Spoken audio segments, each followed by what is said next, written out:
শিরোনামে বলছিলাম, ফরিদপুর সদর উপজেলার জোয়াইর এলাকায় একটি যাত্রীবাহী বাস উল্টে 7 জন নিহত হয়েছেন, আহত হয়েছেন 30 জন। অন্যদিকে আলাদা সড়ক দুর্ঘটনায় ব্রাহ্মণবাড়িয়ায় 2 জন নিহত হয়েছেন, আহত হয়েছেন 4 জন। এর বাইরে ভোলায় সড়ক দুর্ঘটনায় মারা গেছেন এক বিএনপি নেতা, ঘটনায় আহত হয়েছেন আরও 2 জন। নারায়ণগঞ্জের রূপগঞ্জে আরও একজনের মৃত্যুর খবরও পাওয়া গেছে। আমাদের সহকর্মীদের পাঠানো তথ্য এবং ছবিতে বিস্তারিত।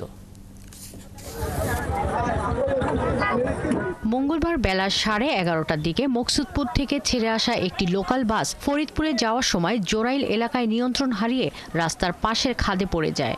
এ সময় খাদের মধ্যে থাকা বিদ্যুতের খুঁটি ঢুকে যায় ওই বাসের মধ্যে। এলাকার লোকজন হতাহতদের উদ্ধার করে ফরিদপুর মেডিকেলে নিয়ে যায়। ফায়ার সার্ভিসের সিনিয়র স্টেশন কর্মকর্তা জানান, তারাও বাসের নিচে চাপা পড়ে থাকা কয়েকজনকে উদ্ধার করেছেন। সেগুলো অপসারণ করে এবং বাসের বিভিন্ন যে ডিভাইসগুলো কেটে তাদেরকে উদ্ধার করা হয়েছে এবং আহত তাদেরকে ফার্স্ট এড অ্যাম্বুলেন্স আছে, এই অ্যাম্বুলেন্সের মাধ্যমে 2-4 জন যাদেরকে পেয়েছে তাদেরকে হসপিটালাইজ করছে এবং তারা হসপিটালে আছে। বর্তমানে আমাদের টিম অবস্থান হসপিটাল। দুর্ঘটনায় ঘটনাস্থলে 4 জন এবং হাসপাতালে নেয়ার পর আরও 3 জন মারা যান। নিহতদের পরিচয় পাওয়া গেছে।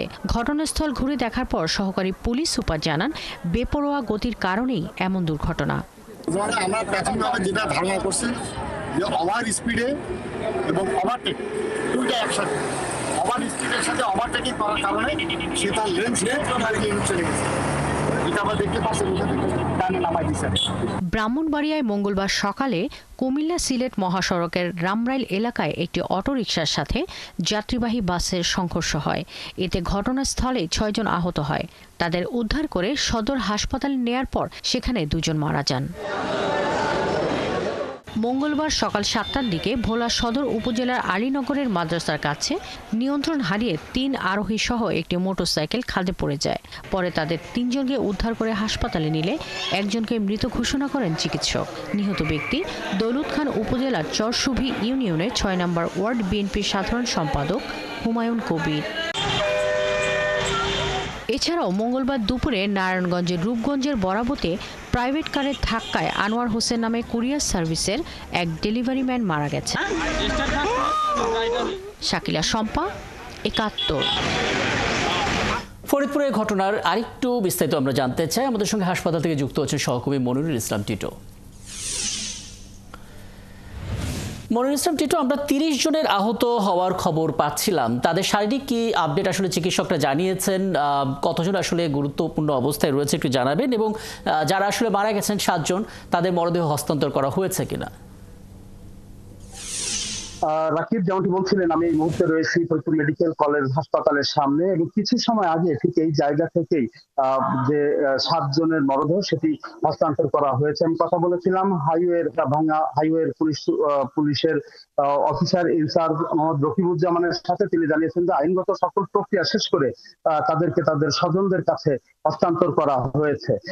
একই সাথে এই যারা মারা গেছেন তাদের প্রত্যেককে জেলা প্রশাসনের পক্ষ থেকে প্রাথমিকভাবে একটি সহযোগিতা দেওয়ার আশ্বাস দিয়ে গিয়েছিলেন ফরিদপুরের জেলা প্রশাসক।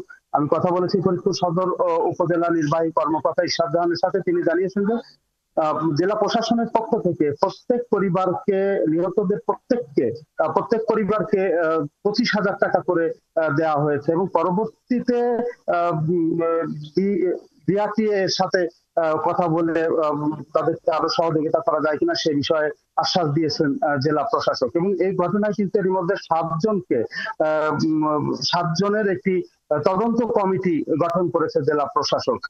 আর যেটি বলছিলেন যে আহত যারা আছেন তাদের, বর্তমানে যারা আহত আছেন এই আহতদের মধ্যে এখন প্রায় সবাই সংখ্যা মুক্ত, সেটি এখানকার চিকিৎসকেরা জানিয়েছেন এবং সবাইকে নিবিড়ভাবে চিকিৎসা দেওয়া হচ্ছে যাতে কারো কোনো ধরনের অভিযোগ না থাকে বা সবাই যাতে সুচিকিৎসা পান সেই ব্যাপারে কিন্তু হাসপাতাল কর্তৃপক্ষ এবং জেলা প্রশাসনের তৎপরতা রয়েছে বলে তারা জানিয়েছেন। রাকিব, ধন্যবাদ। নিশ্চয়ই আরো কথা হবে পরবর্তীতে। মনিরুল ইসলাম টিটো আমাদের সঙ্গে ফরিদপুর থেকে যুক্ত হয়েছিলেন এবং সড়ক দুর্ঘটনায় আহত ও নিহতদের খবর আমাদেরকে জানাচ্ছিলেন।